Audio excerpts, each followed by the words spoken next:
What type of entity should you use when you first start your business? Now, it really depends upon a couple factors. Number one, legal liability protection.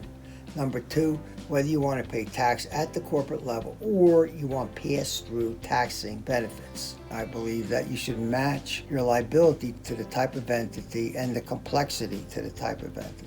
The simplest form of business is a sole proprietorship. And basically what a sole proprietorship is, it's you, the individual.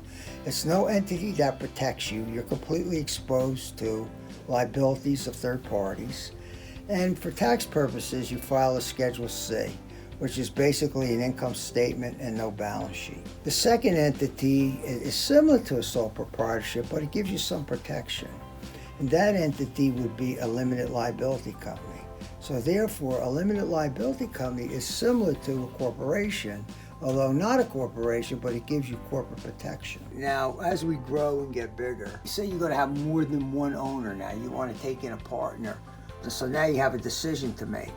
You could go as corp or partnership, taxed as an LLC. So now that depends upon the type of business you have now. If you're going to have real estate, you're going to stick with an LLC if you're going to own real estate.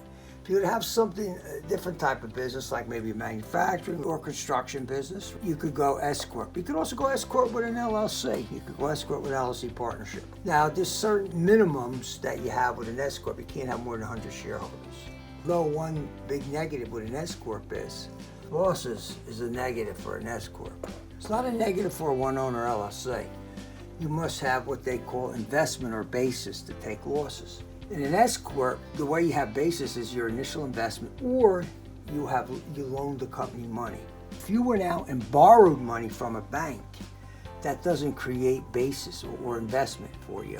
So if I lost $100,000 hypothetically, and I borrowed $100,000 from the bank, I can't take that loss until I earn $100,000 or I put in $100,000 of my own money. With a partnership, I can use my bank loan as part of my investment, and therefore I can write off my $100,000 of loss initially. Individual partnerships and S Corps are basically the same because the tax is at the individual owner's level. The only entity that the tax is not at the individual owner's level is a C Corp. C Corp has its own taxing structure. It pays its own tax. Where that's advantageous is basically you're not going to earn a lot of extra money over and above your wages. So what happens with a C Corp is that after your payroll, anything excess above your payroll and earnings is taxed at the C Corp level at 21% presently. So if you want a dividend, you want to take a dividend, what would happen is now approximately you will only have 80% of the earnings to dividend yourself.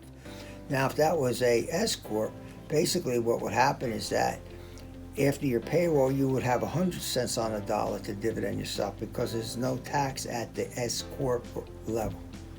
It's all paid at the individual shareholder level.